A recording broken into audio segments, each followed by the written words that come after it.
Eu vou pedir para colocar já um telão para mim, Gênesis capítulo 4, versículo 17, que é o texto que nós vamos estar usando para a ministração dessa noite, na palavra do Senhor.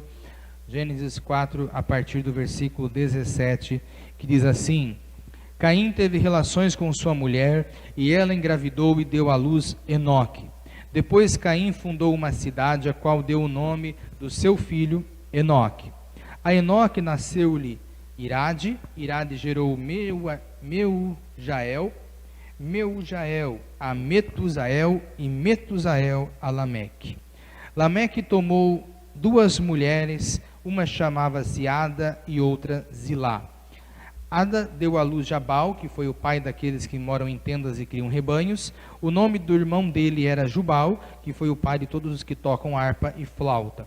Zilá também deu à luz um filho, Tubal-Caim, que fabricava todo tipo de ferramentas de bronze e de ferro. Tubal-Caim teve uma irmã chamada Naamá.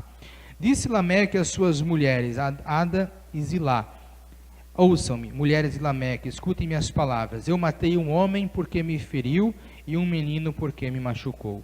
Se Caim é vingado 7 vezes, Lameque o será 77. Novamente Adão teve relações com sua mulher, e ela deu à luz outro filho, a quem chamou Sete, dizendo: Deus me concedeu um filho no lugar de Abel, visto que Caim o matou. Também a Sete nasceu um filho, a quem deu o nome de Enos. Nessa época começou-se a invocar o nome do Senhor. Até aqui, queridos. Queridos, para você entender um pouquinho o contexto dessa passagem, você sabe que nós estamos numa série sobre o livro de Gênesis, série chamada Nossas Origens, e hoje nós estamos entrando na última parte do capítulo 4, na segunda parte do capítulo 4. E a gente já comentou, inclusive domingo passado, que Adão teve filhos e filhas, né? Dentre esses filhos, os mais velhos foram Caim e Abel, e Caim matou Abel, nós falamos domingo passado. Só que Caim, além de ter matado Abel e ter ficado, né, então, como o primeiro assassino da história humana, ele acabou tendo um coração maldoso, ímpio, e ele deu origem a uma linhagem ímpia, já no começo da humanidade. O que é isso? Há uma linhagem que foi se afastando cada vez mais de Deus. Os seus descendentes foram pessoas que não temiam ao Senhor. E mais tarde, Adão e Eva têm outro filho chamado Sete. Sete aqui é um nome, tá? E esse filho chamado Sete, ele vai dar origem a uma linhagem, a uma descendência de pessoas que vão voltar a temer o nome do Senhor e invocar o nome do Senhor. Se você acabou de ler comigo aqui o texto, você viu no versículo 26, nessa época começou-se a invocar o nome do Senhor. Olha que coisa. Eles tinham sido expulsos do Éden e passou um tempo em que não estavam mais invocando o nome do Senhor, tal o grau de rebelião da humanidade. Mas quando nasce o Sete, logo depois de um tempo, então vem a sua descendência, essa descendência passa a invocar novamente o nome do Senhor. Assim que o pecado entrou no mundo, a gente começa a ver os seus efeitos, né? Adão e Eva pecaram, trouxe consequências, primeiro pela linhagem de Caim. Mesmo a linhagem de Sete invocando o nome do Senhor, não quer dizer que eles também sofreram os efeitos do pecado, é claro, mas a gente vai vendo que na linhagem de Caim acontece uma série de coisas. Assim que o pecado entra no mundo, a gente vê então ali Caim matando Abel, o primeiro assassinato, a morte entrando no mundo, e aí com a morte entra, por exemplo, situações de viuvez, pessoas que, né, mulheres que perdem o marido, pessoas que maridos que perdem a esposa, pessoas que acabam sofrendo a perda de um filho, como a própria Eva sofre a perda do seu filho Abel, e tantas outras coisas começam a acontecer. E aqui no texto tem algo interessante também, quando cita que Lameque, ele resolve, em vez de ter uma mulher, como era o padrão do Jardim do Éden, ele resolve ter 2 mulheres. Lameque é o pai dos polígamos, por assim dizer, ou seja, é o primeiro homem que pratica a poligamia, começa então a ter 2 mulheres. Observe que à medida que o tempo avança, as consequências, o grau de problemas que o pecado vai trazendo sobre a humanidade vai aumentando. Inclusive nos primórdios, você vai ler na Bíblia que as pessoas chegavam a viver lá 600, 900 anos, e isso cada vez mais vai diminuindo. Porque o efeito do pecado vai aumentando e por isso as pessoas passam a viver menos ao longo do tempo, né? E aí isso vai ficando cada vez mais crítico, né? Talvez no período aí da Idade Média seja o ponto mais crítico, as pessoas viviam ali, né, 40 anos às vezes só, e depois com o avanço da medicina e tudo mais, agora a gente tem novamente uma expectativa de vida um pouco maior, mas ainda não se compara com o que era nos tempos lá dos primórdios da humanidade. Ou seja, nós temos aqui uma clara explicação de que o pecado vai se avançando, inclusive a violência. Você vê que Lameque, ele mata um homem porque acabou ferindo ele, inclusive o menino, ele mata, né, porque ele fica cheio de ira numa situação e vem a praticar assassinato. A violência começa a se agravar na história humana também. Os efeitos do pecado vão aumentando. Agora, é interessante que a poligamia tenha vindo, inclusive, nessa linhagem mais ímpia, mais afastada, vamos dizer assim, do Senhor. O pecado, como eu acabei de falar aqui, ele afeta, inclusive, os arranjos familiares. Qual era o modelo que havia no Jardim do Éden, que Deus fez?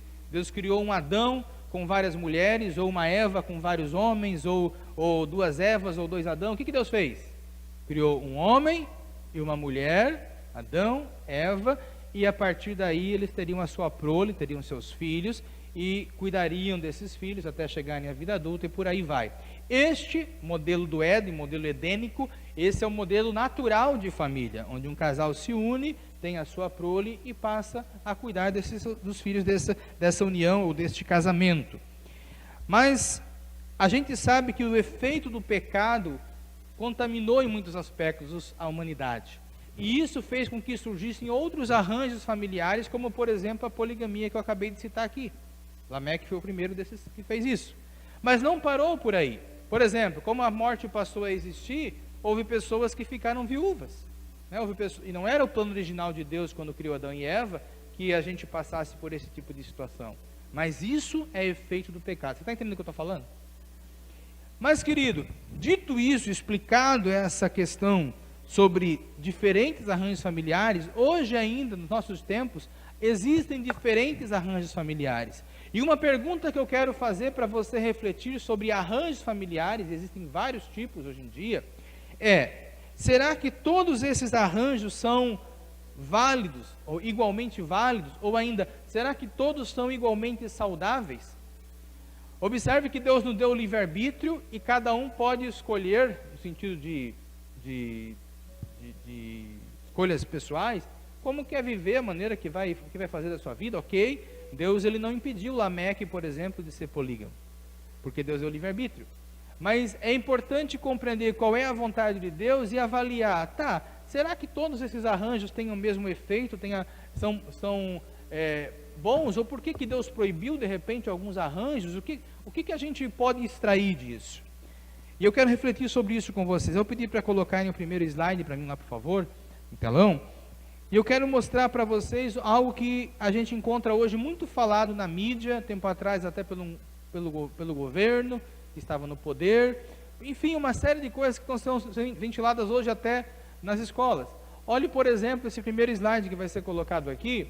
O que diz ali? Família é tudo igual, só muda o endereço.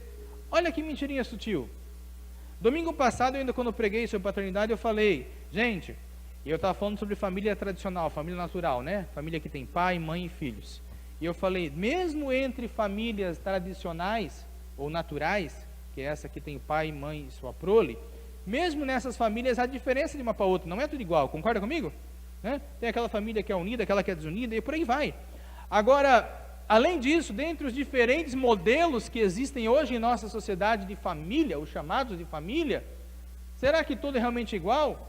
Um casamento onde há duas mulheres ou dois homens, né, inclusive ali com crianças, ou não é um casamento, é uma família, enfim, né, o conceito de casamento é um pouco diferente. Aqui é um casal tradicional, aqui os avós cuidando dos netos, aqui uma mãe solteira com seus filhos, aqui um pai solteiro com seus filhos. A gente sabe que a vida não é uma ciência exata, ela é imperfeita, ela tem N situações afetadas inclusive pelo pecado, mas é importante nós refletirmos. Quando Deus estabelece um modelo no Éden, e aqui nós estamos falando de um modelo ideal, pai, mãe e sua prole, é porque há um motivo para isso. E quando um governo ou alguma entidade fala que família é tudo igual, sabe o que eles estão fazendo? Eles estão negando que existe um modelo ideal. E aqui nós temos um problema. Ainda que a gente tenha que respeitar todos os diversos modelos de família, nós temos que respeitar as escolhas de cada um, mas nós precisamos, como cristãos, entender e reconhecer que Deus estabeleceu na sua palavra um modelo ideal de família. E esse modelo ideal deve ser um alvo a ser perseguido por nós, pelo menos por nós cristãos que cremos na palavra. Entendendo, compreendendo que se Deus estabelece algo é porque aquilo é o melhor. Sim ou não? A vontade de Deus é boa, perfeita e agradável. E não se trata de forma alguma de condenar alguém que esteja em outro arranjo familiar, não. Mas se trata de ajudar a pessoa a perceber, olha, busque caminhar para aquilo que Deus estabeleceu, que tem algo melhor para a sua vida. Querido, então nós, primeiro, rejeitamos essa ideia de que é tudo igual, e segundo, cremos na palavra, porque foi estabelecido primeiramente no Éden, que há um modelo de família. O modelo ideal é esse que a Bíblia estabelece. Mas olha só outros exemplos disso que eu estou falando, de arranjos familiares. Pode passar ali. Ó, isso aqui é outras divulgações desse tipo, né? Então, 2 jovens, 2 rapazes, 2 moças. Aqui, digamos, já é poliamor, 2 homens e uma mulher. Aqui já é pedofilia, inclusive, né? Porque agora também querem falar que pedofilia também é uma forma de amor e não é crime, é doença e por aí vai. E aí, isso aqui tudo sendo celebrado como amor. Espera aí, existem vários arranjos familiares, ok, mas será também que tudo é aceitável? Né? Até que ponto que a gente tem que deixar esticar essa corda? Né? Existem, vou passar mais alguns slides aqui, pode colocar ali? Olha só, outro exemplo de uma família, né, segundo os padrões atuais, padrões não, mas a libertinagem atual, segundo liberações, pensamentos atuais, enfim, pode passar. Outro exemplo de família no conceito atual aí hoje em dia, né? Um homem com 2 mulheres, na verdade tem uma mais aqui que estava celebrando na foto, mas são 2 mulheres e um homem que se uniram com uma relação que estão chamando agora de poliamor, que é uma poligamia um pouco diferente. Vai lá, pode passar. Outro exemplo de poliamor, que também foi celebrado aqui no Brasil, né, um casamento de 3 mulheres, se é que pode chamar casamento, pode passar lá. Esse aqui também já mostrei a vocês, aqui é um casal transexual, ele era ela, ela era ele, né, e enfim, então é heterossexual, mas de uma forma meio diferente, pode passar. Olha lá. Aqui o tal do Nick e a Bianca, que também é um casal transexual, ela era ele, ele era ela. E tiveram um filho, né? Porque daí, você entendeu, né? Dá certo. Mas passa, é complicado. E aí, pode voltar um pouquinho ainda, volta, deixa aqui por enquanto. Eu quero comentar alguma coisa antes de avançarmos.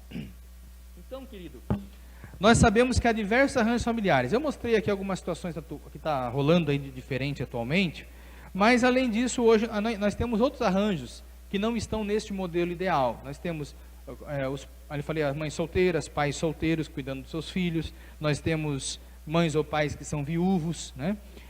Temos casais de segunda aliança, que tem ali o marido, tem a mulher, mas que muitas vezes estão com filhos de outro casamento, aí o marido traz alguns filhos de um casamento, a mulher traz de outro, e isso também não é uma situação ideal, embora seja um arranjo familiar que tenha acontecido atualmente, mas também é algo delicado, especialmente da perspectiva das crianças. Nós temos hoje situações de avós criando os netos, né? Ou porque o filho foi preso, ou porque, enfim, aconteceu alguma coisa, os filhos largaram mesmo os netos com os avós e por aí vai, que não é uma situação ideal também. Você sabe que pai tem uma postura, avô tem outra postura diferente. Claro que um avô e uma avó numa situação dessa vão se esforçar para fazer o seu melhor, mas não podemos dizer que isso é o ideal. Muitas vezes o avô e a avó estão fazendo isso porque é o que precisa ser feito para ajudar aquela criança, mas é óbvio que se você perguntar inclusive para a criança, ela amaria a ideia de que tivesse o pai e a mãe presente, cuidando dela como deveria ser, né? Até a mesma questão da adoção. A adoção, quando um casal vai adotar, é uma coisa maravilhosa, mas a adoção não é o modelo ideal que Deus estabeleceu. Ainda que um homem e uma mulher adotem uma criança, aquela criança deveria ter tido um pai e uma mãe que se responsabilizassem por ela, que desse o amor, o carinho, o afeto. Querido, eu já tratei várias pessoas que são filhos adotivos, né, e são gratos ao pai que adotaram, é claro, mas todos eles, em algum nível, sofrem com rejeição, perguntando: por que meu pai e minha mãe que me geraram me rejeitaram? Por que meu pai e minha mãe me deixaram no orfanato? Ou por que me deixaram... Isso é inevitável. Ou seja, quando a gente para pensar nos impactos que realmente acontecem, que não são falados muitas vezes, nós vamos ver que há vários padrões que são até aceitáveis e muitas vezes necessários, mas eles não são o modelo ideal de família. Você entende o que eu estou falando? O modelo ideal, pensando inclusive na criança, é o quê? Que aquela criança se fosse cuidada por um pai responsável, uma mãe responsável, que amasse e desse todo o carinho que aquela criança precisa. Mas aí volta o que eu falei, a vida não é ciência exata. E como não é ciência exata, muitas vezes nós temos que ou adotar uma criança, ou ajudar uma situação, ou uma mãe às vezes que ficou solteira porque o marido bebia, batia nos filhos, sei lá, e temos que entender e compreender essas diferentes formas, mas sempre tentando ajudar as pessoas a provarem ou se aproximarem do modelo ideal. Isso é um preceito bíblico que muitos cristãos estão perdendo hoje em dia, porque está ficando normal esses exemplos aí que eu estou passando, e às vezes a gente vai achando que tudo é normal. Não, temos que buscar aproximar. Uma criança, por exemplo, que é adotada, ela precisa da figura de uma mãe e de um pai. A adoção, amém, precisa de adoção, mas ela precisa desse referencial de um pai e de uma mãe. Você entende o que eu estou falando? Então, há bastante pontos que têm que ser compreendidos ainda, e coisas que precisam ser evitadas.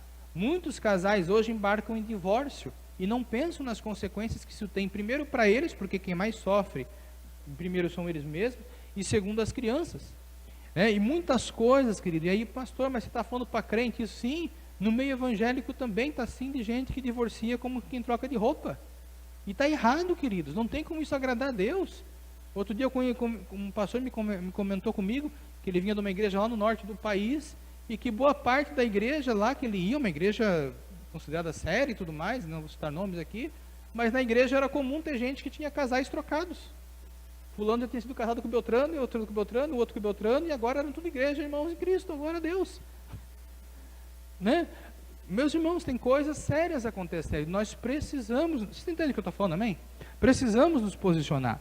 E não de uma forma rude, de uma forma, como é que eu vou falar, agressiva, porque nós não estamos aqui para ferir ninguém, mas nós estamos aqui para pregar o seguinte: a vontade de Deus é o melhor para nossas vidas, e nós sempre precisamos. Quer ver um outro exemplo, querido, triste, que está fora do padrão bíblico, e eu já vi isso acontecer algumas vezes, e, graças a Deus não foi aqui na comunidade que uma vez aconteceu, mas nós tratamos.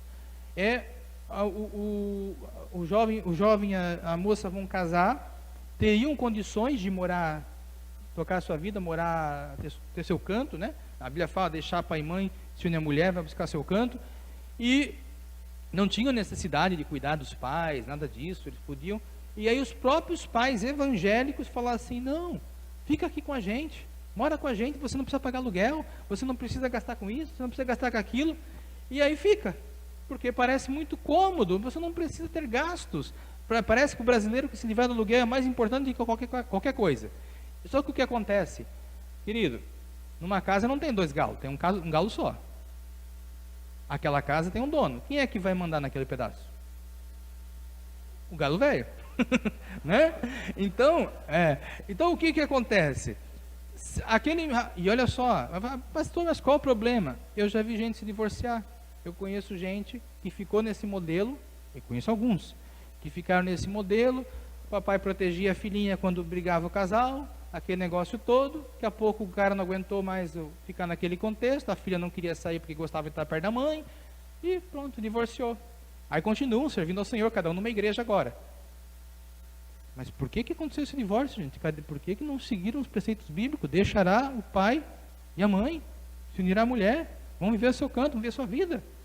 Quando um casal chega para nós e fala assim: olha, nós estamos pensando em casar, fala assim: vocês têm como pelo menos ir morar de aluguel? Porque morar com sogro e sogra, Deus o livre. Não cai nessa cilada. Ah, mas é melhor, é porque vai livrar. Olha, gente, só se for realmente assim para ficar 6 meses e vai mudar para sua casa porque está com prazo para entrar e prazo para sair. Ah, pastor, mas o que está falando? Princípio bíblico, irmão. Ou a gente vive ou a gente não vive. Eu vou amar sempre qualquer um. Mas aqui estão princípios que nós temos que entender. Eu quero viver os princípios ou eu quero fazer do meu jeito? Depois, se der caca porque eu fiz do meu jeito, não posso reclamar com Deus. Tá? A gente precisa avaliar, gente, o que a gente quer. E tem muitos princípios poderosos na Bíblia. Pastor, mas por que está essa bagunça toda que nós estamos vendo aí? Por causa, pode passar. Tudo começou com esse cara que vai aparecer daqui a pouquinho nesse slide. Aí, ó. Esse aí, o Antônio Grant. Esse cara, o Grant, ele foi um cara que desenvolveu uma série de escritos, de livros, tá? Inclusive quando ele estava preso, são memórias do cárcere, ele era um revolucionário comunista e tal, mas ele percebe que o comunismo está fracassando, que não está conseguindo fazer aquilo que queriam fazer, e aí percebe que o Ocidente, por causa do cristianismo, está resistindo muito ao comunismo, e ele tem a seguinte ideia: uau, não vamos mais tomar quartéis, vamos tomar escolas e universidades. Não vamos mais atacar blindado, revolução armada. Vamos mudar a cabeça, atacar ideias. Vamos virar de cabeça para baixo o que o Ocidente pensa e se infiltrando com várias ideias capciosas que vai mudar o pensamento. Porque hoje, na época, né, a sociedade era conservadora, cristã, valorizava casamento, não aceitava divórcio, não aceitava um monte de coisa. E a família é um obstáculo para o comunismo. Nós temos que perverter, temos que destruir a família se nós queremos implantar o comunismo. Gente, isso não é invenção, é só ler os livros do cara, tá? E aí, ele começou com esse pensamento, ele começou a falar sobre macroestrutura, microestrutura, essas questões todas, e veio a escola de Frankfurt, que foram outros pensadores também, revolucionários, ou comunistas, enfim, nessa linha, e eles então criaram a teoria crítica, e a partir daí começaram a criticar ou a problematizar tudo que é possível se problematizar. É por isso que, por exemplo, no feminismo, mesmo vivendo na melhor sociedade que existe, as mulheres feministas estão sempre cabreira com tudo porque tem machismo em tudo que é lugar, porque problematizam tudo. O cara que é negro começa a problematizar e ver racismo em tudo que é lugar. O cara que está numa família começa a ver então problema no casamento tradicional, e por aí vai, tudo é opressão. Todo esse discurso, gente, já manjado, mas que tem gente que ainda cai, esse discurso, ele vem de lá. E ele alastrou-se nas universidades, nas escolas, e hoje é o pensamento dominante na mídia. Por quê? Quem é que forma os jornalistas, os apresentadores? É as universidades. Eles conquistaram as escolas, as universidades, e hoje dominam a mídia, porque foi um processo natural. As universidades é que formam os principais profissionais no nível de influência. Amém? Você entende o que eu estou falando? E aí isso foi acontecendo o quê? Uma peça-chave foi a família. Família tem sido muito atacada, e por isso são colocados tantos esses modelos. Por isso que hoje tu vai assistir algo na Netflix e toda hora tem que aparecer um casal gay, um beijo gay, não sei o quê, porque eles querem que você se acostume com a ideia e ache bonito e normal. E por aí vai. E não é só aí, pode passar. Então eles olha só, isso aqui é um exemplo de um livro escolar. Esse livro aqui, ó, Somos Iguais Mesmo Sendo Diferentes. Então, essa construção aqui, ó, de 2 mulheres ou 2 homens, né, com um filho e tal, isso aqui é ventilado, essa ideia nas escolas. Isso aqui é 4ª série, 5ª série, né, o 5º ano agora chama, né? Enfim, são livros que são colocados ali para que as crianças comecem a achar bonito e normal. Quando chegar na universidade, já nem vão precisar fazer a cabeça em certas coisas, já está feito, né? E assim eles vão mudando a cultura. Por que tem tanto hoje transexual, casal gay e tal? Porque na escola já está sendo ventilado isso. Por que tem tanta menina que tem lá, mal saiu da puberdade, mal entrou na puberdade, aliás, já está dizendo que é feminista e que o casamento é opressor? Porque lá na escola, nesses lugares, tem professor lá fazendo a cabeça, entende? E muitas vezes nós pais dormindo no ponto, não explicando para os nossos filhos os valores que a Bíblia nos dá, aquilo que é importante. Olha o outro slide. Esse slide aqui, esse livro Faca Sem Ponta, Galinha Sem Pé, é um livro sobre mudança de sexo destinado a crianças de 4 a 5 anos. Aí você fala, pastor, que absurdo. Esse foi o livro que anos atrás eu recebi em casa, quando a minha filha, que tinha 5 anos na época, veio do CI trazendo um material para leitura em casa. A cada 15 dias trazia um material para ler. Numa semana veio este livro aqui, faca sem ponta, galinha sem pé, homem com homem, mulher com mulher, é a continuação da frase do título.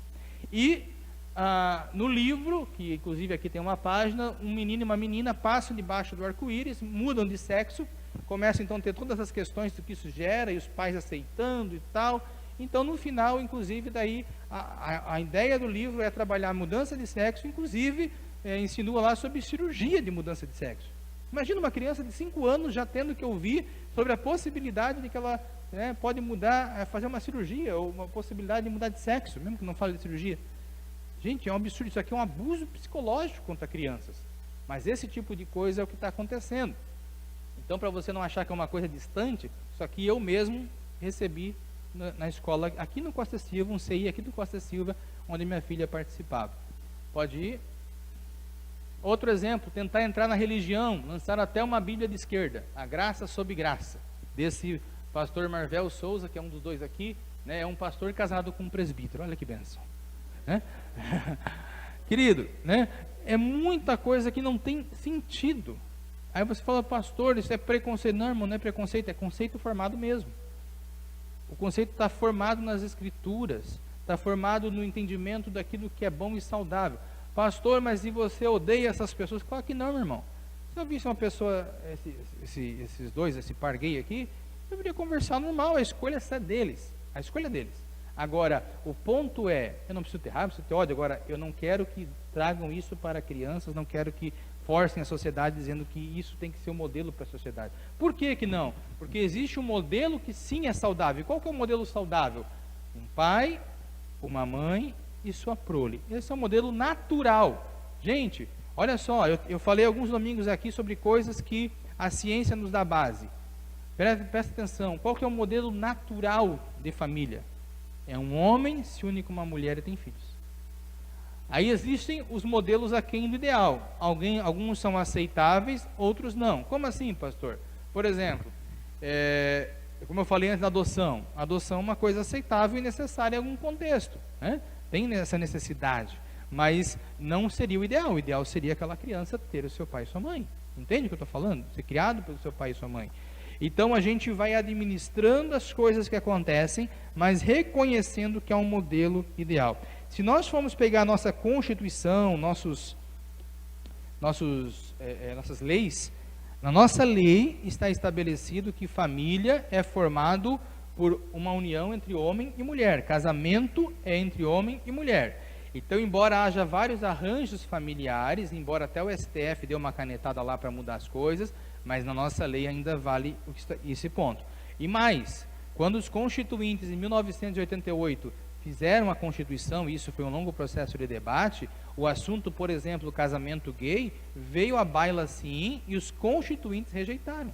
Não foi uma coisa, naquela época não se discutia e por isso o tempo mudou. Não, não. Eles discutiram esse assunto, tem atas onde falam que foi discutido e fez-se uma opção de dizer que casamento é entre o homem e a mulher, para deixar claro o conceito e tudo mais. Mas ainda que mude, querido, as leis de um país, ainda que mude aquilo que os documentos ali estabelecem, né? Daqui a amanhã, de repente, digam que é válido um casamento entre um homem e outro homem, né? O ponto é entender que ainda que as leis falem isso, a Bíblia é quem define o que é o melhor para nós, porque a vontade de Deus é o melhor para a nossa vida. Amém? Nada muda a palavra que está estabelecida. E além do modelo do Éden, que eu falei da Adão e Eva, nós temos um outro modelo principal na Bíblia. No Antigo Testamento começa com a história de Adão e Eva. O Novo Testamento começa com a história de um outro casal. Quem é? José e Maria. Deus, na sua graça, resolveu que o seu filho, ao ser encarnado nessa terra, ele precisava, além de ter uma mãe, ter um pai. No caso, um padrasto, não foi José que gerou, mas Jesus precisava ser criado por uma família natural, por uma família tradicional. Ou seja, até mesmo Jesus sendo Deus, Deus reestabeleceu que nos dois testamentos começa-se com uma família formada de pai, mãe e filho. Ok? Então, gente, o modelo da Sagrada Família também é um modelo que reforça esse preceito bíblico. Pastor, nós vamos encontrar poligamia em alguns trechos da Bíblia? Vamos, mas em nenhum momento isso é colocado como modelo, é uma coisa que Deus tolerava, não uma coisa que Deus queria. O modelo está estabelecido no Éden e na Sagrada Família, amém? Então, querido, é importante a gente compreender essas realidades, e especialmente olhando sob o ponto de vista da criança. Aqui, reforço, tá, gente? A gente admira as pessoas, por exemplo, há muitas mães solteiras. A gente admira a dedicação, o esforço dessas mães que muitas vezes sofreram com maridos que não honraram o seu papel e tudo mais. Nós não estamos minimizando isso de forma alguma. O que nós estamos explicando, e domingo eu falei um pouco sobre isso, é que mesmo nesse cenário, aquela criança, ela precisa ter uma figura de um pai, uma figura paterna. Isso é um modelo bíblico e que inclusive a psicologia, ela concorda, afirma isso, toda criança precisa de pai e mãe. Hoje eles estão tentando dar uma distorcida nisso por causa do casamento gay, então hoje eles estão falando que pode ser um casal gay desde que um faça o papel de pai e um de mãe. Mas gente, mulher é mulher, homem é homem. Mulher não consegue fazer papel de homem, homem não consegue fazer papel de mulher. Pode até tentar, como é que eu vou dizer, mudar algumas coisas, ideias, né, assim, os pensamentos, mas você consegue perceber uma atitude masculina e uma atitude feminina, é diferente, tá? Não vai ter o mesmo impacto sobre a criança uma mulher fingindo que é homem, né? Aquela criança precisa de um pai, e aqui eu estou falando homem, XY, e precisa de uma mãe, estou falando mulher, XX cromossomos, né? Gente, recapitulando esse modelo bíblico então, casamento heterossexual, monogâmico e vitalício, deixará o homem, seu pai e sua mãe se unirá à mulher, então é um casamento heterossexual, é monogâmico, são só dois, é vitalício. A Bíblia fala de fidelidade conjugal, divórcio na Bíblia é uma concessão pela dureza do coração e não um plano de Deus, é tipo um remédio, porque Deus sabe que a vida não é ciência exata, é tipo um remédio amargo, não, é um escape, né? Mas a Bíblia deixa muito claro em Malaquias 2,16 que Deus odeia o divórcio. Gente, é muito sério, gente. É muito sério. Deus odeia o divórcio. Preste bem atenção, não estou falando que Deus odeia o divorciado. Estou falando que Deus odeia o divórcio. Então, gente, eu cansei já de ver situações de pessoas que me falavam assim: pastor, eu quero viver para Jesus, eu quero fazer a vontade de Deus, eu quero isso, eu quero mais. E aí e no gabinete pastoral conversar, falar, tá, então tu vai perdoar o teu marido, então tu vai aceitar. Perdoar que eu estou falando até às vezes coisas bobas, assim, tipo, o cara não tirava o lixo, sei lá. E não quero mais, não dá mais. Dá, mas não tem nenhum motivo para isso. Não, mas não dá. Gente, quando nós escolhemos andar com Jesus, nós submetemos a nossa vontade a Ele. Todo mundo que é casado, o casamento só se sustenta se você em alguns momentos engolir sapo e dizer: Deus, hoje não está bom, mas eu olho com fé para o Senhor que amanhã vai ficar melhor.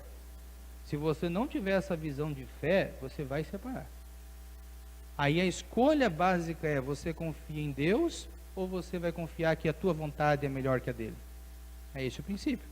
Pastor, eu já estou no segundo casamento, agora o que eu faço? Meu irmão, fica onde tu está, tá? Mas agora para por aí, não vai para o terceiro ou quarto, né? Porque o que tu fez na época da ignorância, na época que tu não conhecia a palavra, passou.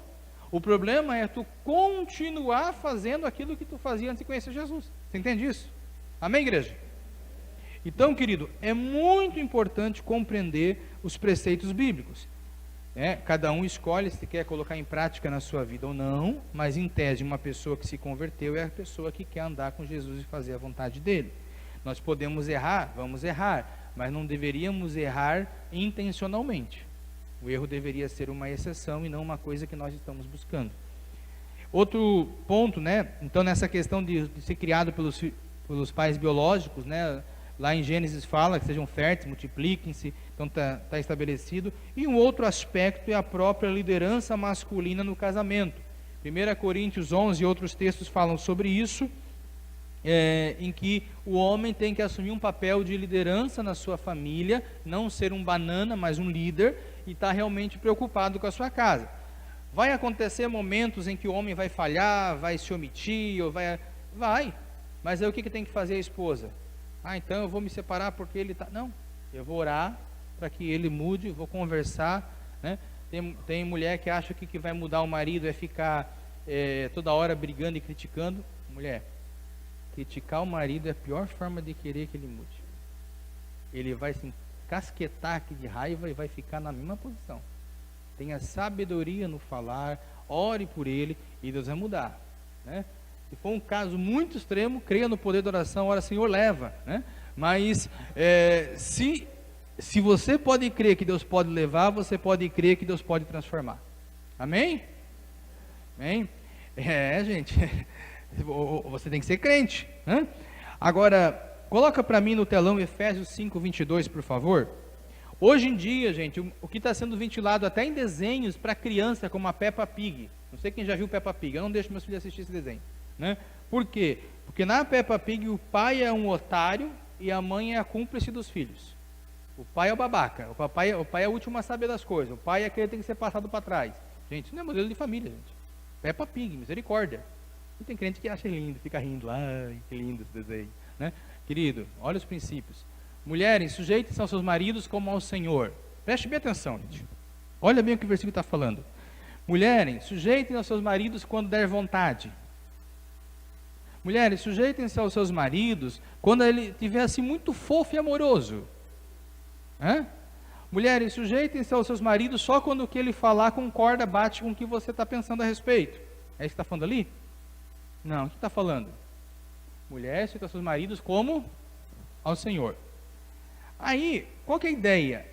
Você serve ao Senhor e você se submete, se sujeita ao Senhor.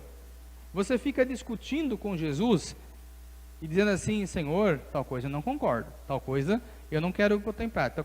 Você até pode fazer isso, mas o que é Jesus sendo o Senhor?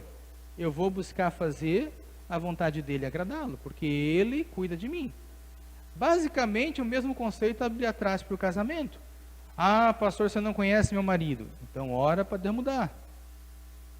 Use as ferramentas que Deus te deu. Mas a ideia, o vínculo, é que... Olha, vamos continuar o texto, né, para não ficar pela metade. Vai lá.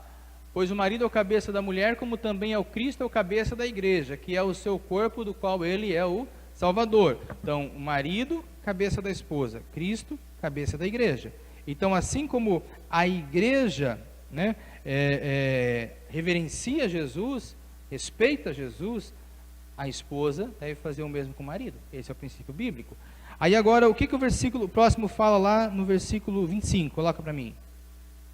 Maridos, amem suas mulheres, assim como Cristo amou a igreja e entregou-se a si mesmo por ela.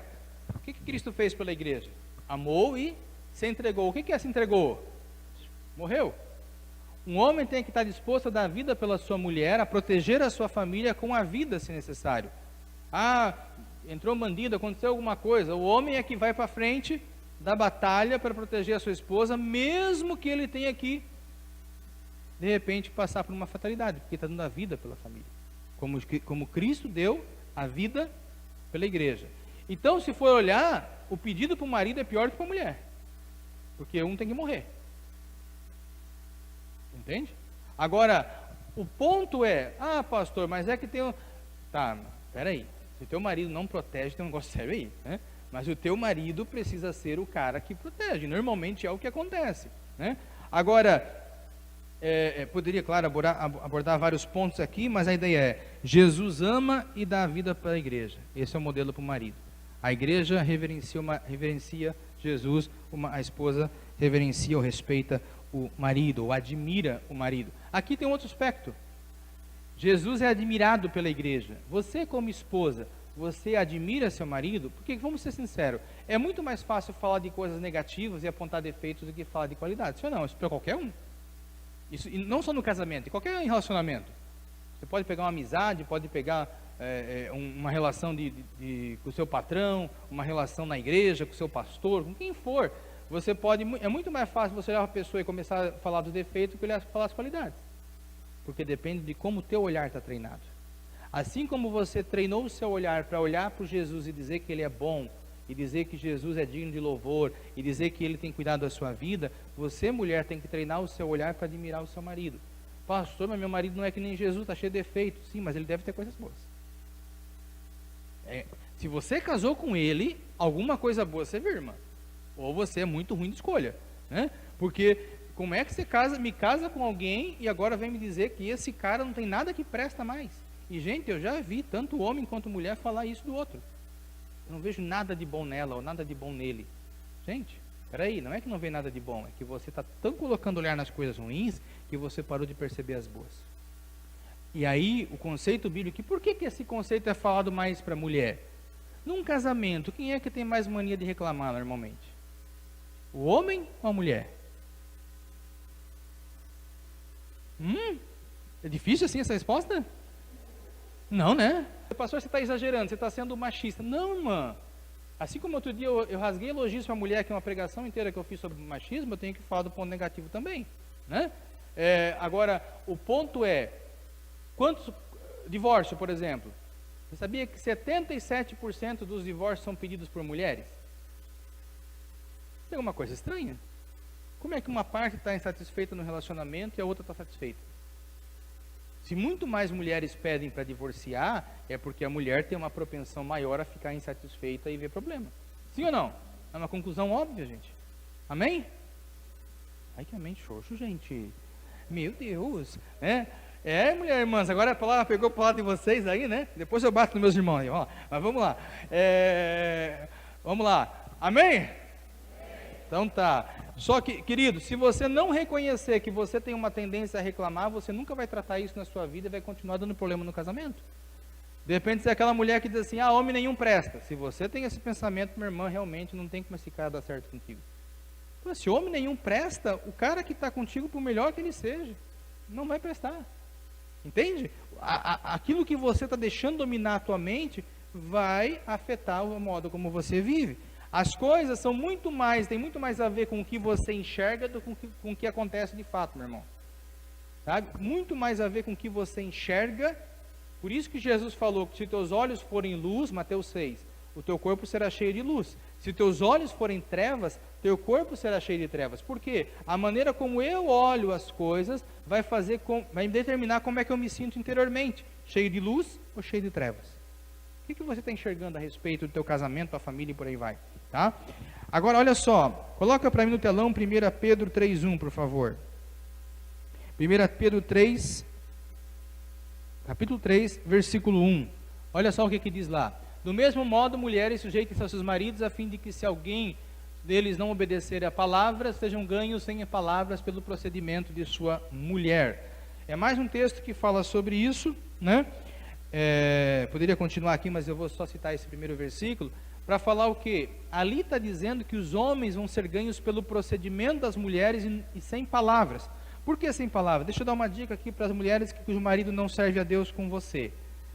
É muito comum, primeiro que eu falei ali, qual é a necessidade do homem? O homem, ele precisa ser admirado pela esposa, como era no tempo de namoro. Ele casou contigo porque você admirava, você elogiava, você falava coisas bacanas, tal, e aí deu certo o relacionamento, tal. Aí você de repente para no casamento de fazer isso, a coisa começa a azedar. Porque você deveria elogiar, você deveria admirar o seu marido como você admirava lá atrás. Só que, para compensar, você se converteu. Você começou a andar com Jesus, teu marido não. E quando você começa a andar com Jesus, o teu olhar muda. Por que muda? Porque antes você achava aceitável encher a cara de cerveja de repente, agora você não quer mais isso, mas teu marido continua fazendo isso.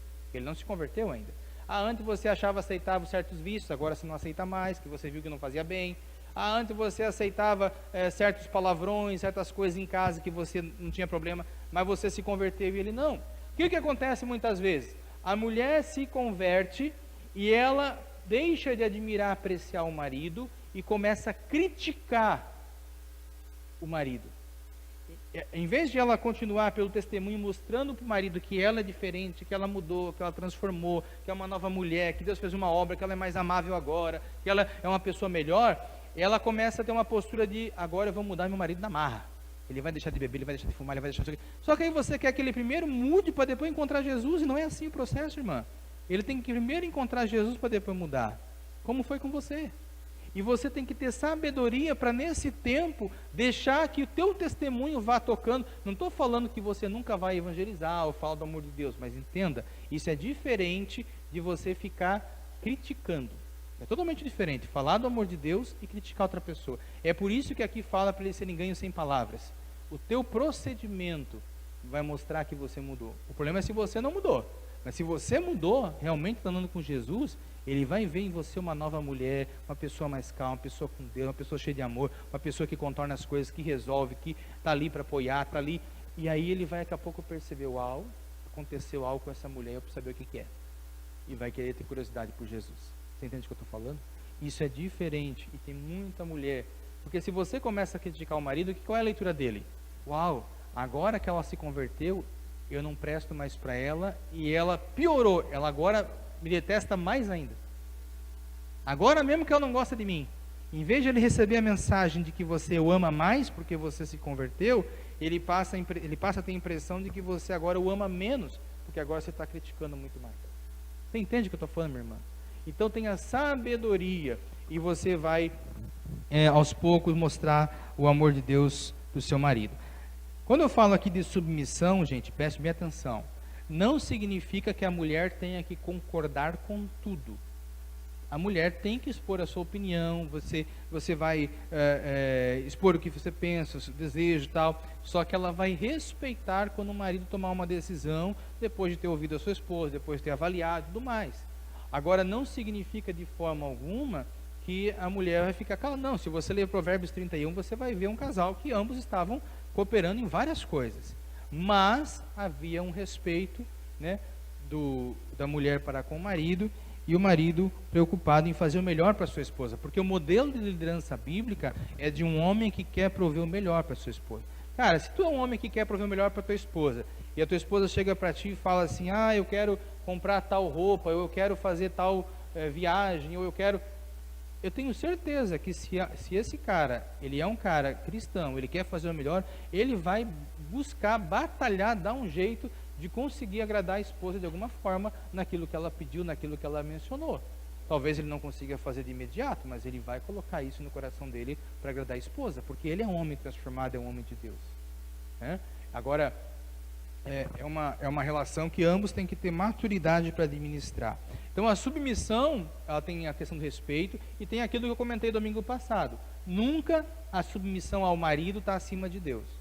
Quando Deus fala para você não fazer certas coisas, obedeça a Deus. Quando Deus fala para você servir, congregar, obedeça a Deus.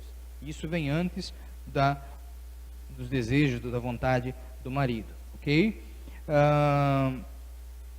O que mais aqui importante? Então, resumo, né? O homem ama, a mulher respeita e a criança ou as crianças aprendem com os pais, aprendem neste convívio. E aqui eu quero falar um pouquinho para você, gente, sobre o número de filhos. Cada casal é livre para escolher ter quantos filhos quiser, mas preste bem atenção. Na Bíblia é visto como uma coisa positiva um casal que tem vários filhos. No padrão bíblico, para quem tem uma mentalidade bíblica, a gente não torce o nariz quando vê um casal que tem mais filhos. Hoje, na nossa sociedade, se a pessoa fala que vai ter mais de um filho, é louco? A gente que tem 3, então, né? Meu Deus, é um coelho. Agora, então, se tem 5, então, misericórdia. Para o padrão da sociedade. Para o padrão da Bíblia, gente, a pessoa é abençoada. Inclusive o Salmo 27, ele fala assim, como é feliz o homem cuja aljava está cheia deles, falando dos filhos, né? Não será humilhado quando enfrentar o tribunal, tal. O que é uma aljava? Onde guarda as flechas. Uma aljava, normalmente, cabia 5 flechas nessa aljava. Então, quando ele fala que um homem é feliz quando tem a aljava cheia aqui, ele está falando, então, de que um homem que tem 5 filhos, que seria esse mais ou menos o número dessa aljava, é um homem abençoado, é um homem feliz. Aqui não está dizendo que quem tem 1 ou 2 não é abençoado, gente. O que ele está falando na Bíblia é que ter mais filhos para a Bíblia é uma coisa positiva, não é negativo. Amém? Hoje na sociedade está um outro valor, mas a Bíblia fala assim. Agora é claro, gente, tá? Olha só, se você vai fazer o teu planejamento familiar, vai ter filhos, você vai buscar ter um número de filhos que você tenha condições de sustentar, de dar a devida atenção, de prover o futuro para a criança e tudo mais. É óbvio, então, que não estou falando aqui de um discurso irresponsável, como a gente vê às vezes por aí, gente que coloca um monte de filho no mundo e não sustenta, e nada, não é isso. Mas um casal que tem condições e opta por ter mais filhos, isso não é negativo nas Escrituras. Você entende o que eu estou falando? Amém, gente? Tá? Então, essas chavinhas, né, a Bíblia fala, sejam férteis e multipliquem-se. A gente tem que viver o que a Bíblia fala e não o que o mundo está ditando. O ponto de avaliar é se você está mais contaminado pelo mundo ou pela palavra. É assim: quando você vê uma família, um casal com 4 ou 5 filhos, como é que você olha para o cara? Que doido. Ou você olha que abençoado? Se você olha que abençoado, você tem a visão formada pela Bíblia. Se você olha que doido, tua mente está afetada pelo mundo. Nessa área. Entende? Não estou falando que você tem que querer isso para você. Você vai escolher a tua realidade.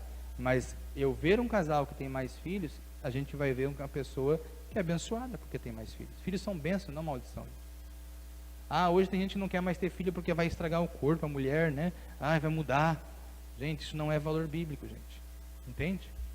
São conceitos que se tem hoje em dia que não são bíblicos, né? Inclusive, a Bíblia fala que faz da estéril mãe de filhos. Nós temos aqui casais que quando chegaram na igreja não podiam ter filhos e hoje estão carregando o seu filho nos braços, né? Porque Deus faz essa bênção também. Queridos, eu quero ainda passar para vocês, já que estamos falando em filhos, um vídeo, olha só, que fala sobre, pode colocar ali no telão, o vídeo que fala sobre incesto. Olha só o tipo de situação que na escola, olha só que tipo de material que chega a passar em algumas escolas e a gente não consegue nem acreditar que é verdade às vezes, né? Mas infelizmente acontece. Olha só.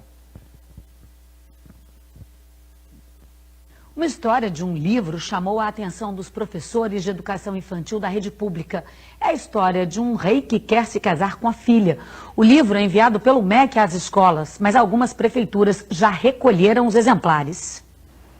A história é contada num livro indicado para crianças de 6 a 8 anos. É a triste história de Eridegalda, a filha mais bonita de um rei que é pedida em casamento pelo pai.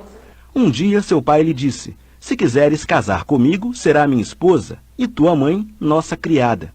A história surpreendeu professores de educação infantil. Só me vinha isso. Os meus alunos, como que eles iam pensar nisso? Um pai casar com a filha, incesto, como é que isso funciona? Então isso me deixou muito martirizada. Mesmo a gente sabendo que os contos de fadas, eles têm defeitos, eles têm problemas, mas a gente tem aquela questão do valor, do bem vence o mal. E ao pegar o livro e ler até o final, a tragédia era pior do que a do início. No poema, a filha se recusa a casar com o pai e é castigada.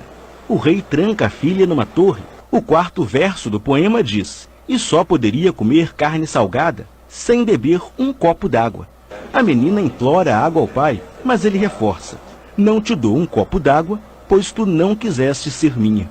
O delegado de proteção à criança lida diariamente com casos de abuso sexual.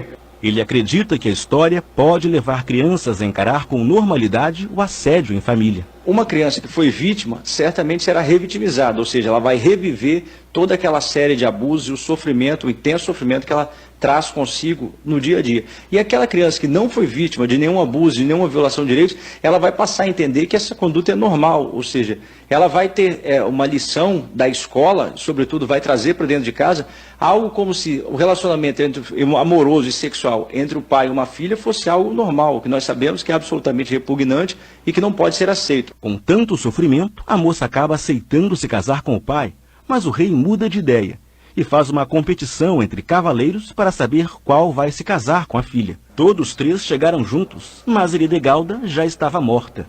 O livro com a história foi enviado pelo Ministério da Educação a escolas públicas de todo o Brasil. As escolas aqui da Grande Vitória também acharam a história inadequada para crianças. As prefeituras recolheram o livro antes que ele fosse distribuído aos alunos.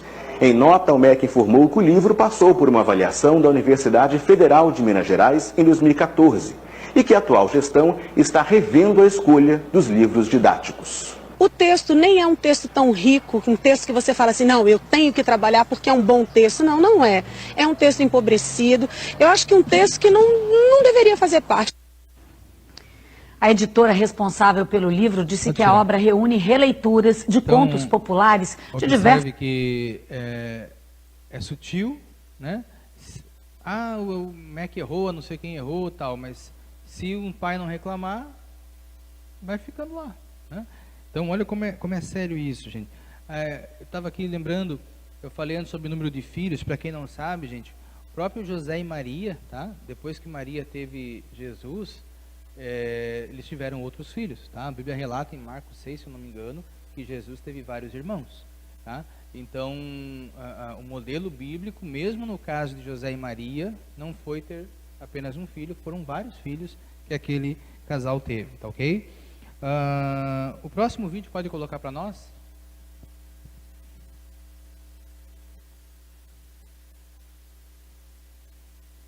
Meu nome é Denis, eu sou psicólogo social e sou também responsável pelo curso de Introdução à Sexualidade. O título deste vídeo é Pedofilia não é crime. O que pedofilia é então? Pedofilia é doença. Pedofilia é transtorno de preferência sexual. O pedófilo quer casar, ele quer namorar com crianças e adolescentes. Há instituições espalhadas pelo mundo de pedófilos que lutam judicialmente para que seja descriminalizado o ato de um adulto se envolver afetiva e sexualmente com crianças e adolescentes. Então é importante separar. Pedofilia não é crime, é doença. Prender um pedófilo não resolve o problema. Olha só, gente, que forte, né? Aqui está um exemplo de um modelo de família que não é aceitável, e graças a Deus nem as nossas leis, por enquanto, não aceitam ainda. Mas estão batalhando para tornar aceitável, dizendo que pedofilia não é crime, é doença. Até há casos em que a pedofilia é doença, sim, há casos, mas não deixa de ser crime. Não é porque a pessoa pode, de repente, ter uma doença que faz ela ter vontade de matar alguém. É uma doença, mas não deixou de ser crime. Entende? Há alguns tipos de doenças, sim, que acometem o ser humano. Eu já tive a oportunidade de tratar uma vez um cara que tinha impulso e atração por crianças, né? Tive que tratar com amor. Hoje esse cara está liberto, graças a Deus ele nunca fez nenhuma bobagem, mas a gente sabe que existe o elemento de disfunção, às vezes, e coisas que precisam ser tratadas. Nós, como igreja, estamos aí para tratar as pessoas com as suas mais variadas disfunções, problemas, mas certos comportamentos são crimes, independente de ter uma causa desse tipo. Você entende o que eu estou falando? Né? Uma coisa não anula a outra, e eles estão tentando fazer uma mudança de paradigma para tornar a pedofilia aceitável como toda forma de amor. Tá? Gente, eu falei sobre a adoção de crianças antes para vocês, falei sobre como é nobre e tal, sobre adoção, mas eu queria abrir um parênteses sobre algo até que eu compartilhei essa semana. Pode colocar o slide ali sobre adoção. Um juiz falou algo lá nos Estados Unidos e eu achei muito interessante, e eu creio que é importante nós entendermos, porque é mais uma área que estão tentando distorcer. O foco da adoção é prover um bom pai e uma boa mãe para a criança órfã. Olha só o que esse juiz lá de Kentucky falou, né? Ele negou a adoção de crianças a pares do mesmo sexo, porque não existe o direito a adotar, existe o direito de ser adotado, ou seja, o direito não é de quem quer adotar, o direito é da criança órfã a ter uma família. E quando fala ter uma família, ele fala uma família natural formada de pai e mãe, porque não é qualquer família. Por exemplo, né, seja um par gay, ou seja até mesmo um homem solteiro, uma mulher solteira, não é o melhor para uma criança. O melhor para uma criança é ter um pai e uma mãe, porque ela precisa do referencial masculino e feminino. Entende o que eu estou falando? Então não se trata de um preconceito com o homossexual, se trata de que mesmo que fosse um homem solteiro ou mulher solteira, não seria o ideal. A criança precisa da figura do pai e da figura da mãe. Então, sutilmente eles vão distorcendo para satisfazer aí alguns anseios emocional, porque, né, duas mulheres querem ter um filho e tal, mas o foco não é o que elas querem, o foco é a criança. Entende? O foco é sempre a criança. Amém, gente? Tá? Então eu acho muito pertinente o que e o que a gente ouve falar, já ouvi cristão falar isso. Pastor, mas é melhor essa criança que está no orfanato ter, por exemplo, ser criada por um par aí de casal, que eles chamam de casal, né, par gay, dois homens ou duas mulheres, do que ficar lá no orfanato. Aí parece um argumento bonito, né? Pô, é verdade, que crueldade deixar a criança. Mas, gente, saiba você que a fila de adoção de casais hétero querendo adotar é gigante. Tem muito mais casal hétero querendo adotar do que criança para ser adotada. Então não existe necessidade de recorrer a certos arranjos familiares. Estou falando aqui de dados para você.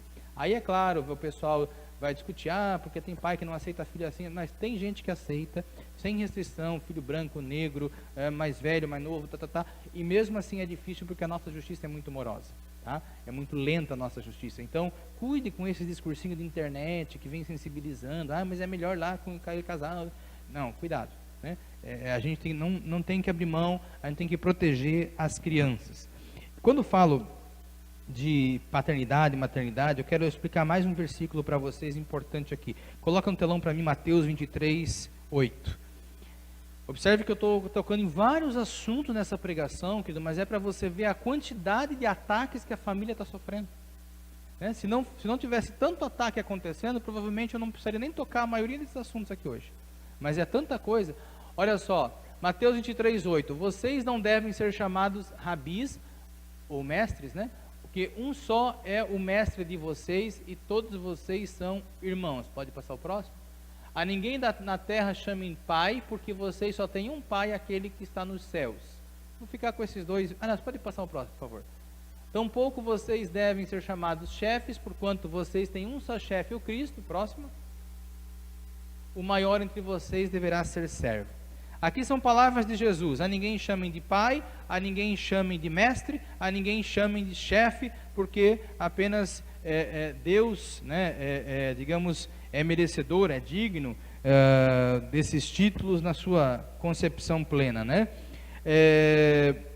Claro, se você ler, prestar atenção em cada um desses versículos, tá? Você vai ver a explicação que Jesus dá em cada caso. Mas aí quando alguém pega esse texto aqui fora do contexto bíblico, eu vi esses dias alguém fazer isso na internet, e não entende o que o texto está falando, né? Texto fora de contexto vira pretexto. O que acontece?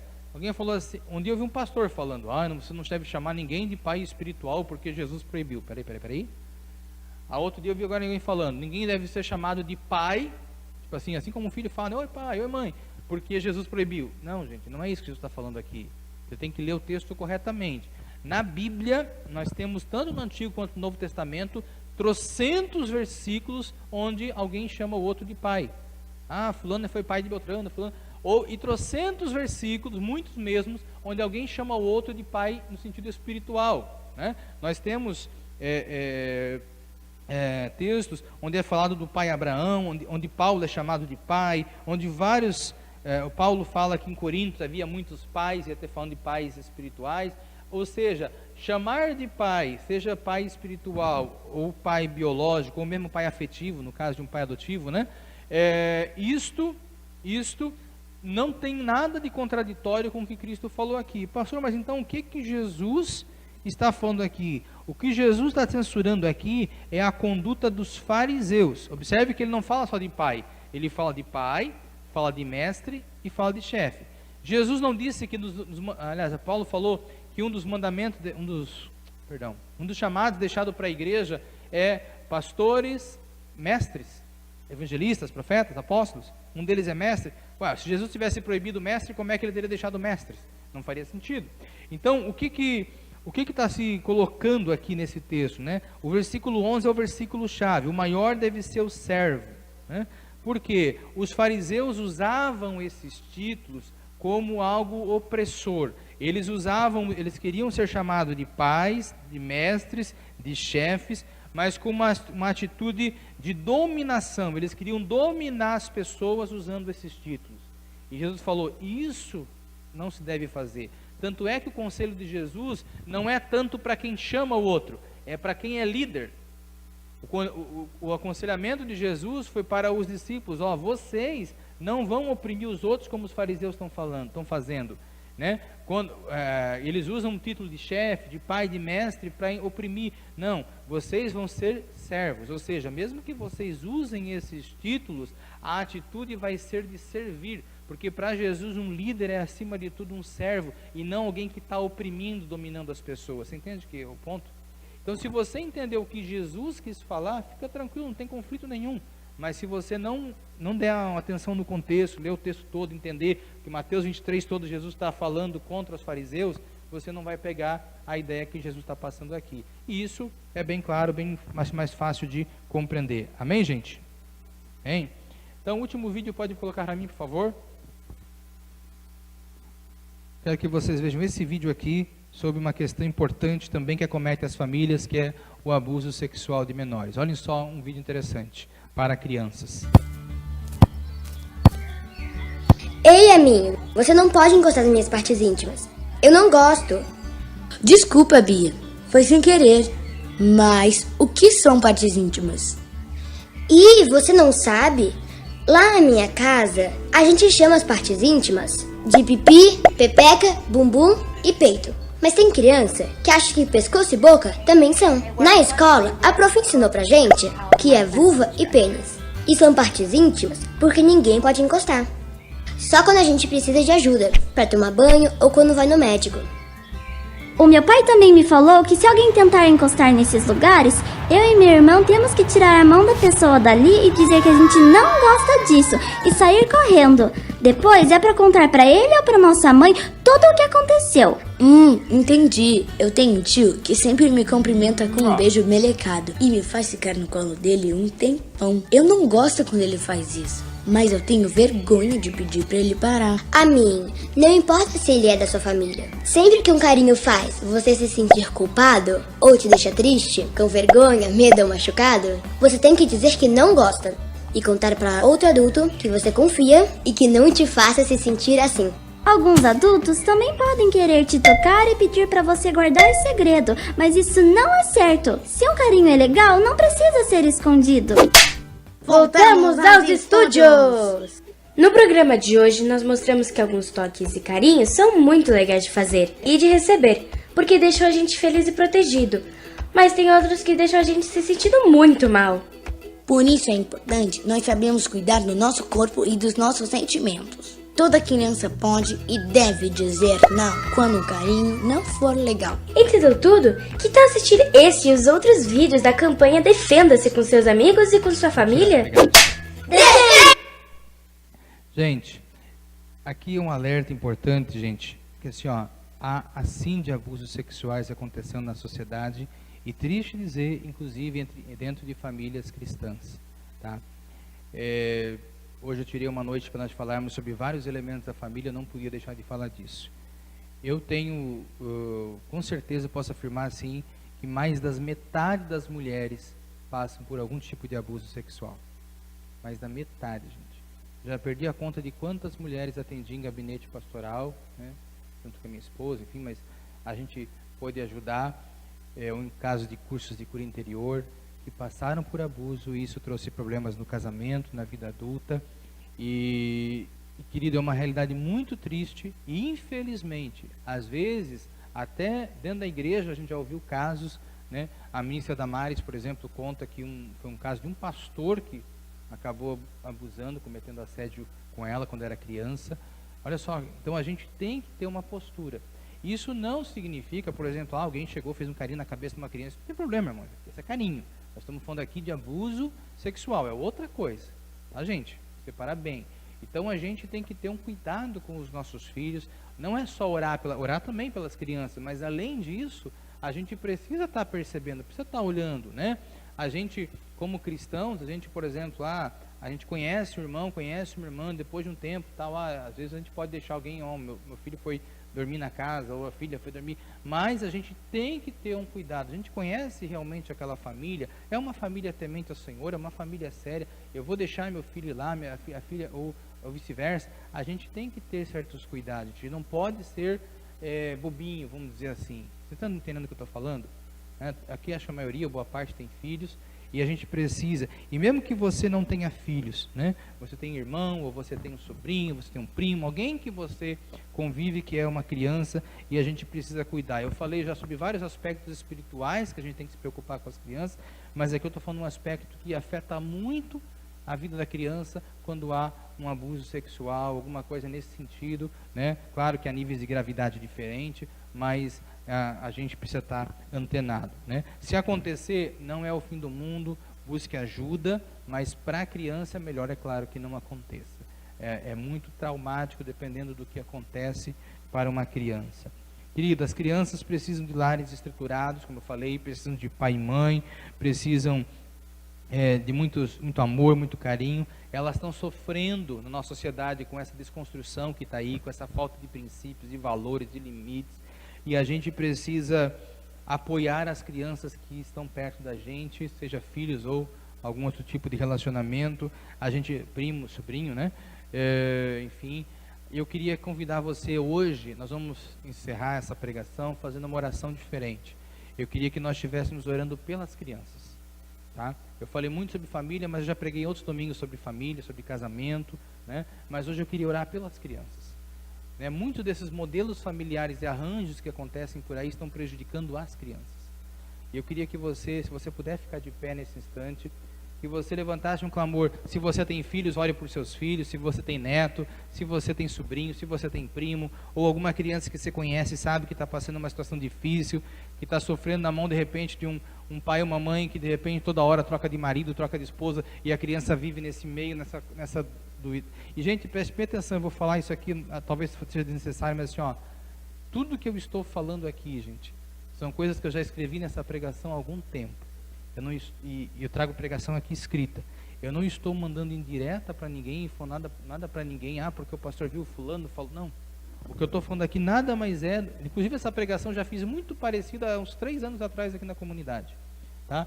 Então, por favor, ninguém leve, isso o pastor falou porque sabe da minha situação. Não, irmão, não estou olhando para ninguém específico aqui. O que eu estou falando aqui são coisas que eu já prego há mais de anos. Essa pregação eu ajustei algumas coisas aqui para esse ano, né, de conteúdos, de vídeos, mas já prego há bastante tempo. Então não leve para o pessoal. Se você está levando para o pessoal algo aqui, é porque você tem um problema nessa área para tratar, mas aí o problema não é comigo, é com a palavra.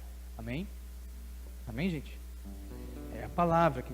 E se você não quer ouvir, pastor, você falou, mas eu não concordo, não quero ouvir. Amém, é problema seu. O meu papel é pregar a verdade para que você tenha oportunidade de crer e viver, mas é entre você e Deus. Amém? Mas agora nós vamos orar pelas nossas crianças. Por isso, eu vou pedir para você fechar os teus olhos, lembrar de algumas crianças, seja aqui da igreja, seja parentes seus. Pai, em nome de Jesus, Pai, nós queremos clamar, Deus. Nós queremos clamar por essa geração de crianças, Pai, que estão sendo, Pai amado, Deus, assediadas já na escola por tantos ensinamentos distorcidos, Pai, por coisas para confundir a identidade sexual, para confundir os pensamentos, Pai, por toda essa desconstrução das famílias, Pai, crianças sofrendo sem a presença de um pai, ou até mesmo sem a presença de uma mãe, criada só pelo pai. Deus, crianças sofrendo, Deus, por estarem crescendo em ambientes onde há, Deus, vícios, onde há, Senhor Deus, muitas vezes até algum tipo de abuso sexual, Pai, que elas estão ali sofrendo caladas, sofrendo, Pai amado, Deus, por não saberem lidar com uma situação tão complexa, Pai, porque muitas vezes aquele adulto, aquele pai que era para proteger, ainda está, Deus, de alguma forma, Pai, abusando de uma criança, Pai, mas nós queremos orar como igreja, nós queremos nos posicionar como igreja, clamando, Pai amado, em favor das crianças, em favor dessa geração, Pai, que elas sejam abençoadas, que elas sejam cuidadas, que elas sejam guardadas pelas mãos poderosas do Senhor, Pai, e onde houver acontecendo um abuso, alguma situação, Pai, que o Senhor venha trazer à tona para que isso pare, que o Senhor venha trazer a revelação, que o Senhor venha desfazer aquilo que está oculto, Pai, no nome de Jesus Cristo, Pai, que o Senhor desfaça todo o laço que prejudica essas crianças, Pai. Nós oramos, Pai, para que elas possam experimentar o Teu amor, Pai, elas possam ter um lar saudável, um pai e uma mãe que reflitam a glória de Deus, Pai, e que elas possam conhecer o Teu amor num contexto, Pai, familiar, ou Pai, se não for na família, que o Senhor use alguém, Pai, para que leve o Teu amor a essa criança, e ela possa saber que a despeito de tudo, há um Deus cuidando dela, e que ela pode contar com o Senhor, Pai, mesmo no momento de choro, de angústia. Nós oramos pelas nossas crianças, nós oramos pelos nossos filhos, nós oramos pelos netos, oramos, Pai amado, pelos sobrinhos, oramos pelos primos, oramos pelos filhos dos nossos amigos, dos nossos irmãos, dos nossos conhecidos, Pai, que o Senhor abençoe poderosamente, em o nome de Jesus, em o nome de Jesus. Adore ao Senhor com essa canção, aleluias, glória a Deus, Paizinho, que Tua graça se estenda, Pai, sobre as famílias, Pai, em nome de Jesus. Pai, nós oramos também pelos casais. Oh, Deus, vem, Espírito. Está orando, Deus, cura as famílias, Deus. A minha glória é fazer com que conheçam a Ti. Volte-se para Ele, que Ele tudo pode mudar, querido. E que diminua eu, para que Tu cresças, Senhor. mais e mais.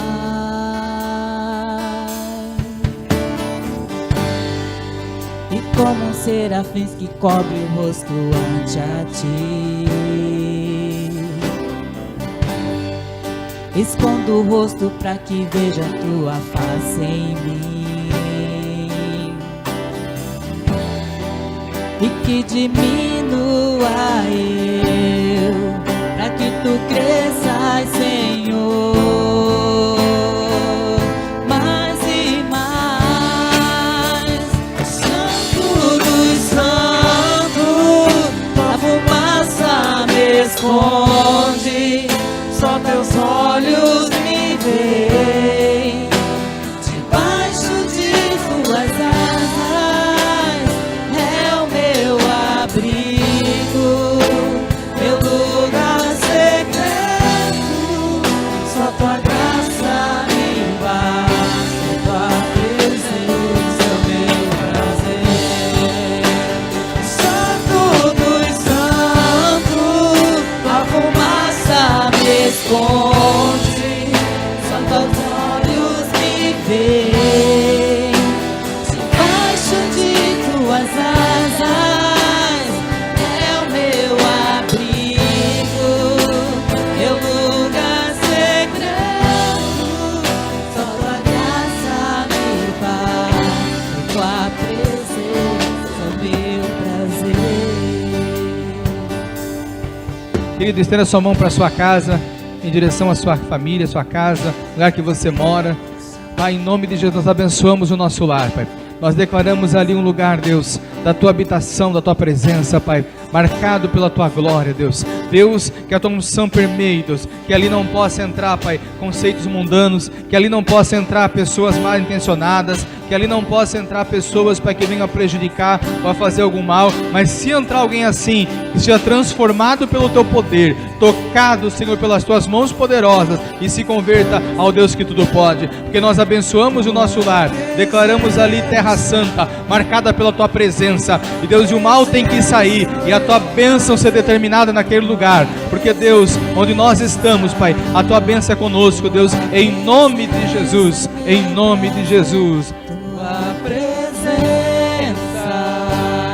Tua presença é o meu prazer, tua presença é o meu prazer. Glória a Jesus. Pode sentar um instantezinho, querido, eu quero passar rapidinho os avisos, para nós já podermos orar, encerrar essa noite também, né? E tempo abençoado. Queridos, nós temos nossa agenda aqui, amanhã nós temos top, né? Então, treinamento, oração, palavra, e para os nossos visitadores, líderes. Terça, culto familiar, você sempre tem a oportunidade ali de fazer esse culto em família, tal, né? Como você quiser, e também tem um vídeo que você pode usar, que é disponibilizado pelos nossos diretores do Plug, o Paulo e a Kátia. Quarta é dia de célula, quinta, noite do casal, sexta, dia de visita, sexta também tem célula Move e célula do GPS no sábado, né? Bombando a célula do GPS também. Tem a galera jovem, tá aí, amém? Aí, ó, tá. Cadê? Vai lá, galera jovem. Ai, o Paulo levantou a mão, não sei porquê, mas ok, né? Mas os jovens, aliás, jovens ontem até madrugada juntos, aí bênção, né? Ó, isso é ser jovem mesmo, né? Tamo junto ali, galera, bênção, né? Os jovens assim que a gente convida para ir lá em casa, pastor, mas 10 horas já é muito tarde, nem vou citar nomes aí, né? Então tá, e vamos lá, passa ali. Visitar então faz bem, visite, sirva, convide, pode passar. E a oferta, então, querido, você pode adorar a Deus com seus dízimos, com as suas ofertas, você pode realmente separar, querido. E lembrando, separe para o Senhor, ofereça para o Senhor o melhor, ofereça para o Senhor